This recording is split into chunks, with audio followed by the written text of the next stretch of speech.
আসসালামু আলাইকুম। কিছুদিন আগে আমাদের প্রিয় হাদি ভাই যখন হেডশট হয় তখন আমরা একটা বিষয় সম্পর্কে পরিচিত হয়েছি, সেটা হচ্ছে জিসিএস। তো এটা অ্যাজ এ মেডিকেল স্টুডেন্ট প্রত্যেকের জন্য খুবই ইম্পর্টেন্ট। তো আমরা আজকে জিসিএস স্কোরটা নিয়ে জানার চেষ্টা করব। তো জিসিএস মানে কি? জিসিএস এর পুনরূপ হচ্ছে গ্লাসগো কোমা স্কেল। গ্লাসগো শব্দটা আসছে হচ্ছে ইউনিভার্সিটি অফ গ্লাসগো থেকে। ইউনিভার্সিটি অফ গ্লাসগো স্কটল্যান্ডে অবস্থিত। এই জিসিএস স্কেলের পার্ট হচ্ছে তিনটা: I opening, motor response, verbal response, motor response, IBM দিয়ে আমরা মনে রাখি। আই ওপেনিংয়ের স্কোর হচ্ছে 4, ভার্বাল রেসপন্সের স্কোর হচ্ছে 5, আর মোটর রেসপন্সের স্কোর হচ্ছে 6। তো আই ওপেনিংয়ে প্রথম আমরা আই ওপেনিংটা দেখবো। আই ওপেনিংয়ের টোটাল স্কোর হচ্ছে 4। স্পন্টেনিয়াস আই ওপেনিং যদি হয়, অর্থাৎ আমরা পেশেন্টকে যাওয়ার সাথে সাথে পেশেন্ট যদি অটোমেটিক চোখ খোলা থাকে, সেক্ষেত্রে স্কোর হবে 4। আর আমি যদি পেশেন্টকে ডাকার পরে পেশেন্ট যদি চোখ খোলে, তখন স্কোর হবে জিসিএস স্কোর হবে আই ওপেনিংয়ের ক্ষেত্রে 3। আর যদি ডাকার পরেও পেশেন্ট চোখ খোলে নাই, আমি প্রেশার দেওয়ার পরে পেশেন্ট চোখ খুলছে, তখন স্কোর হবে 2। আর নান হলে স্কোর হবে 1। তো আমরা এখন পেশেন্টের কাছে গিয়ে সরাসরি দেখব। তো আমি প্রথমে পেশেন্টের কাছে দেখতে পাচ্ছি যে পেশেন্টের সরাসরি চোখ খোলা আছে। তো এক্ষেত্রে যেহেতু চোখ খোলা আছে, স্পন্টেনিয়াস আই ওপেনিং, এক্ষেত্রে আমার স্কোর হবে 4। তো এক্ষেত্রে আমাদের একটা বিষয় মাথায় রাখতে হবে, অনেক সময় কিছু ডেথ পেশেন্টের ক্ষেত্রে আই ওপেনিং থাকতে পারে। তো এক্ষেত্রে আমার দেখতে হবে আইবলের মুভমেন্টটা আছে কিনা। মুভমেন্ট থাকলে পেশেন্টটা অ্যালাইভ, সেক্ষেত্রে আমার স্কোর 4ই হবে। তো এরপরে সেকেন্ড কেস যে টু স্পিচ। তো এক্ষেত্রে আমি দেখবো যে পেশেন্টের ক্ষেত্রে এখন দেখা যাচ্ছে চোখ বন্ধ। এরকম যদি চোখ বন্ধ থাকে, আমি পেশেন্টকে প্রথমে ডাকবো, মামুন। আমি ডাকার পরে পেশেন্টের চোখ খুলছে। তো আমি ডাকার পরে যখন পেশেন্ট চোখ খুলছে, এক্ষেত্রে টু স্পিচ, স্কোর হবে 3। তো এরপরে কেস, এখন আমি যখন পেশেন্টের চোখ বন্ধ, আমি পেশেন্ট ডাকবো যে মামুন চোখ খোলো। এখন দেখা যাচ্ছে আমি ডাকার পরে পেশেন্ট চোখ খুলতেছে না, তখন আমি প্রেশারটা দিব। প্রেশার দিয়ে দেখবো পেশেন্ট চোখ খুলে কিনা। তো প্রেশার দেওয়ার ক্ষেত্রে আমরা দুই জায়গায় প্রেশার দিতে পারি। একটা হচ্ছে সেন্ট্রাল প্রেশার, একটা হচ্ছে পেরিফেরাল প্রেশার, একটা হচ্ছে সেন্ট্রাল প্রেশার। পেরিফেরালটা আমরা নেল বেডের সাধারণত দিয়ে থাকি, আর সেন্ট্রাল প্রেশারটা দুই জায়গায় দেওয়া যায়। একটা হচ্ছে ট্রাপিজিয়াস মাসেলে, এখানে দেওয়া যায় ট্রাপিজিয়াস মাসেলে, আর একটা হচ্ছে সুপ্রা অরবিটাল ব্রিজে। তো আমরা প্রথমে পেশেন্টের পেরিফেরাল প্রেশারটা দিয়ে দেখবো পেশেন্টের আই ওপেন হয় কিনা। এক্ষেত্রে আমি 10 সেকেন্ড দেখবো যে 10 সেকেন্ড প্রেশার দিব, পেশেন্টের আই ওপেন হয় কিনা। এখন দেখা যাচ্ছে পেশেন্টের আই ওপেন হয়েছে, 2 প্রেশার আই ওপেন হয়েছে, এক্ষেত্রে আমার স্কোর হবে 2। এখন এরপরের কেসে যদি প্রেশার দিয়েও আমার আই ওপেন না হয়, প্রেশার দেওয়ার পরেও পেশেন্ট আই ওপেন হচ্ছে না, তখন আমার স্কোর হবে 1। এখন আই ওপেনের ক্ষেত্রে আমার টোটাল স্কোর 4টা গেল। আই ওপেনের ক্ষেত্রে আমাদের কিছু সিচুয়েশন মাথায় রাখতে হবে। যখন 1 নম্বর সিচুয়েশন, পেশেন্ট যদি ঘুমে থাকে, সেক্ষেত্রে আমরা পেশেন্টকে ডেকে তুলবো। পেশেন্ট যদি ডেকে উঠে যায়, সেক্ষেত্রে স্কোর হবে 3। আর যদি দ্বিতীয় ক্ষেত্রে যদি পেশেন্টের কোনো আইয়ের ট্রমা থাকে, তখন পেশেন্ট তো চোখ খুলতে পারতেছে না, কিন্তু আসলে পেশেন্টের কোনো ব্রেনের ফাংশনের জন্য চোখটার কোনো অসুবিধা হচ্ছে না, কিন্তু আসলে পেশেন্ট ট্রমার কারণে চোখটা খুলতে পারতেছে, সেক্ষেত্রে আমার স্কোর হবে, এটা আমার নন টেস্টেবল, যেহেতু আমরা চোখ খোলা পরীক্ষা, আই ওপেনিংটা পরীক্ষা করতে পারতেছি না। আর থার্ড কেস হচ্ছে যদি পেশেন্টের আইলিডটা অনেক বেশি সোয়েলিং থাকে, অথবা অনেক বেশি হিউজ ফেশিয়াল পাফিনেস থাকে, তখন পেশেন্টটা চোখ খুলতে পারতেছে না, তখন আমরা আই ওপেনিংটা টেস্ট করতে পারতেছি না। এক্ষেত্রেও আমার লিখতে হবে আই ওপেনিং নন টেস্টেবল। আরেকটা স্পেশাল সিচুয়েশন হতে পারে যে পেশেন্ট ব্লাইন্ড। তো পেশেন্ট ব্লাইন্ড করলে আমি মনে করো পেশেন্টকে চোখ খুলতে বলছি, তাহলে পেশেন্ট চোখ খুললো, কিন্তু আসলে পেশেন্ট দেখতেছে না। তো এটা আমাদের কোনো ব্যাপার না, পেশেন্ট চোখ খুলতে পারলে আমার স্কোর হবে স্পন্টেনিয়াস আই ওপেনিং, স্কোর হবে 4। এখন আমরা জিসিএস এর যে সেকেন্ড পার্ট বারবার রেসপন্সটা দেখবো। বারবার রেসপন্সের টোটাল স্কোর হচ্ছে 5। পেশেন্ট যদি oriented with time place person থাকে, তখন স্কোর হবে 5। আর যদি পেশেন্ট যদি ডিসওরিয়েন্টেড থাকে অথবা কনফিউজ থাকে, তখন স্কোর হবে 4। আর পেশেন্ট যদি ইনঅ্যাপ্রোপ্রিয়েট ওয়ার্ডস বলে, তখন স্কোর হবে 3। আর যদি ইনকম্প্রিহেন্সিভ সাউন্ড বলে, তখন স্কোর হবে 2। আর যদি এগুলো কিছু কোনো রেসপন্সই করতে না পারে, তখন স্কোর হবে 1। কারণ আমরা সরাসরি পেশেন্টের কাছে গিয়ে এটা দেখার চেষ্টা করব। আমি পেশেন্টকে টাইম প্লেস পারসন নিয়ে জিজ্ঞেস করবো, মামুন এখন কি দিন নাকি রাত? এখন তো দিন। এখন দিন। আচ্ছা, ওই যে ভিডিও করতেছে ওকে? ও হচ্ছে আমার বন্ধু রাগিব আব্দুল্লাহ। আচ্ছা, এরপর হচ্ছে টাইম প্লে। তুমি এখন কোথায় আছো? আমি এখন হসপিটালে আছি। হসপিটালে আছি। তো আমরা দেখতে পাচ্ছি পেশেন্ট, টাইম, প্লেস, পারসন, তিনটা আনসারই কিন্তু সঠিকভাবে দিয়েছে। এক্ষেত্রে আমরা বলতে পারি পেশেন্টটা ওরিয়েন্টেড, এক্ষেত্রে আমার স্কোর হবে 5। কারণ অন্য ক্ষেত্রে ডিসওরিয়েন্টেড বা কনফিউজড, সেটা কীরকম আনসার দিয়ে আমরা একটু দেখার চেষ্টা করব। মামুন এখন দিন নাকি রাত? এখন তো রাত। রাত। যে ভিডিও করতেছে এটা তোমার কে? বাহারো পোয়া নজিনি আই। আচ্ছা, এখন তুমি কোথায় আছো? আমি তো কক্সবাজার সমুদ্রত আছি।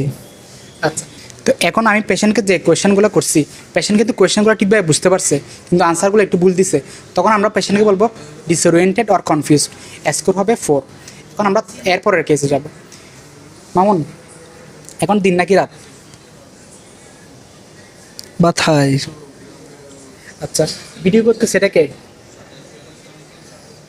না জি, তো শুক্রবার মনে হয়। আচ্ছা, এখন তুমি কোথায় আছো?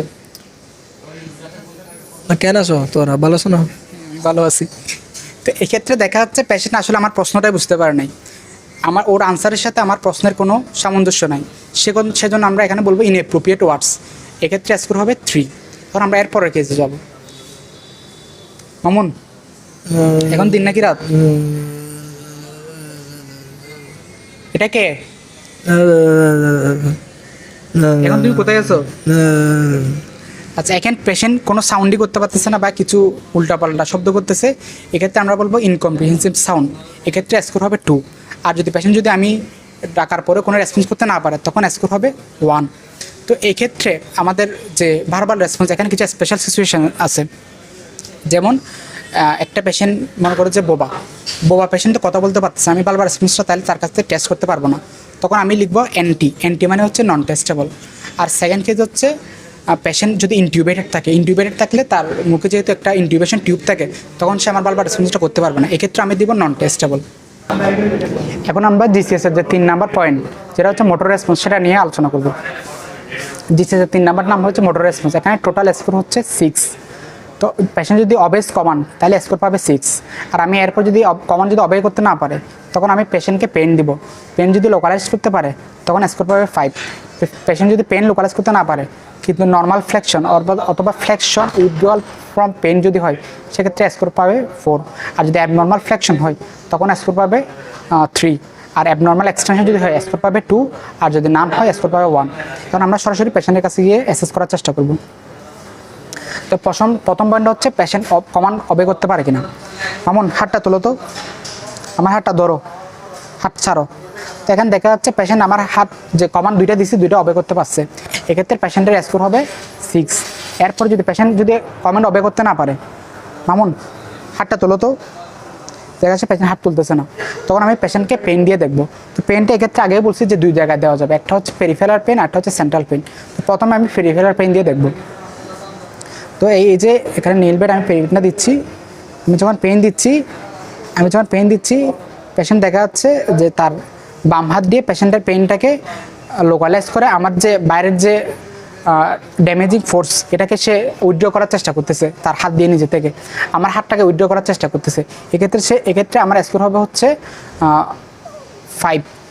এরপরে হচ্ছে পেশেন্টের আমি আবার পেন দিব, দেখবো এক্ষেত্রে যদি না পাই, পেশেন্ট মনে করো আমি এখানে পেন দিছি, পেশেন্ট লোকালাইজ করতে পারতেছে না, আমি এখানে পেন দিলাম, দেখা যাচ্ছে পেশেন্টের এই হাতে কোনো রেসপন্স পাচ্ছি না, তখন আমি দেখবো হচ্ছে সেন্ট্রাল যে রেসপন্স সেটা আমি এখন সেন্ট্রাল সুপারঅরবিটাল রিজে পেন দিয়ে দেখবো। এক্ষেত্রে দেখা যাচ্ছে পেশেন্ট এখান থেকে উইথড্র করতে পারতেছে, আমার হাতটা পেন লোকালাইজ করে আমার হাতটা উইথড্র করতেছে, এক্ষেত্রে স্কোর হবে হচ্ছে সেম স্কোর 5। এখন আমরা এরপরের পয়েন্ট যে পেশেন্টে আমি পেন দিয়ে দেখবো, যে আমি পেন দিলাম, এখন দেখা যাচ্ছে আগে যে লোকালাইজ করছে এখন লোকালাইজ করতেছে না কিন্তু পেশেন্ট নিজের হাতটা উইথড্র করতেছে, এক্ষেত্রে আমার স্কোর হবে হচ্ছে 4। এরপর আমরা দেখি যে পেশেন্ট আমি এখন পেন দিব, আমি যখন পেন দিব এখন দেখা যাচ্ছে আমি যে পেন দিচ্ছি সেই পেন লোকালাইজ করতে পারতেছে না, এখন হচ্ছে পেন লোকালাইজ করতে পারতেছে না, এখন পেন লোকালাইজ না করে পেশেন্ট একটা অ্যাবনর্মাল একটা ফ্লেকশন পজিশনে চলে আসছে, তো এটাকে আমরা বলবো অ্যাবনর্মাল ফ্লেকশন। তো এরপরে কন্ডিশন আমি আবার পেন দিব, হাত সোজা করে রাখো, আমি যখন আবার সুপারঅরবিটাল পেন দিব এখন দেখা যাচ্ছে পেশেন্ট 2 হাতটা অ্যাবনর্মাল এক্সটেনশন করে আছে, এক্ষেত্রে অ্যাবনর্মাল এক্সটেনশন করলে আমার স্কোর হবে 2। আর যদি আমি রেসপন্স দিই, কোনো পেশেন্ট যদি কোনো রেসপন্স না করে, আমি যদি পেন দিই কোনো রেসপন্স যদি না করে, এক্ষেত্রে দেখা যাচ্ছে পেশেন্ট কোনো রেসপন্স করতেছে না, এক্ষেত্রে আমার স্কোর হবে অ্যাজ ইউজুয়াল 1। তো এটা হচ্ছে আমাদের মোটর রেসপন্স। তো এখন আমরা জিসিএস এর যে 3টা স্কোর সেটা নিয়ে জানলাম, I opening, verbal response and motor response. তো স্কোরগুলো টোটাল জিসিএস এর হাইয়েস্ট স্কোরটা হচ্ছে 15 আর লোয়েস্ট স্কোরটা হচ্ছে 3। তো একটা পেশেন্টের জিসিএস স্কোর যদি 13 থেকে 15 এর মধ্যে হয় আমরা বলতে পারি যে মাইল্ড ব্রেন ইঞ্জুরি, আর যদি 9 to 12 হয় তাহলে মডারেট ইঞ্জুরি, আর যদি বিলো 8 হয় তখন পেশেন্টটা ইনটিউবেটেড থাকে। তো জিসিএস এর লোয়েস্ট স্কোরটা হচ্ছে 3। তো একজন ডেথ পেশেন্টের স্কোর থাকে 3, আর একটা ডিপ কোমার পেশেন্টের ক্ষেত্রে থাকে স্কোর থাকে 3। জিসিএস স্কোরটা কোনোদিন 0 হতে পারে না, তো এটা অনেক সময় আমাদের ওয়ার্ডে ভুল হয়। আরেকটা বিষয় আমাদের মাথায় রাখতে হবে, আমরা যে সাইডে যে জিসিএস স্কোরটা অ্যাসেস করি ওই সাইডে অনেক সময় পেশেন্টের প্যারালাইজ থাকতে পারে, যার কারণে আমরা স্কোরটা ঠিকভাবে না পেতে পারি। তখন আমরা অন্য হাত টেস্ট করে সেই হাতের স্কোরটা আমার লিখতে হবে ইউএমের ক্ষেত্রে। আরেকটা কেস, যেমন পেশেন্ট অনেক সময় ইনটক্সিকেটেড থাকতে পারে, ড্রাগস বা অ্যালকোহল এগুলো খেতে পারে, তো এক্ষেত্রে পেশেন্টের মেটাবলিক ডিস্টারবেন্সের কারণে অনেক সময় জিসিএস স্কোরটা ভেরিয়েবল আসে। এক্ষেত্রে আমার কোনো ব্রেন ইঞ্জুরি হয় না, কিন্তু জিসিএস স্কোরটা অনেক সময় ভেরিয়েবল আসে, এটাও জিসিএস স্কোর একটা ফেলাসি।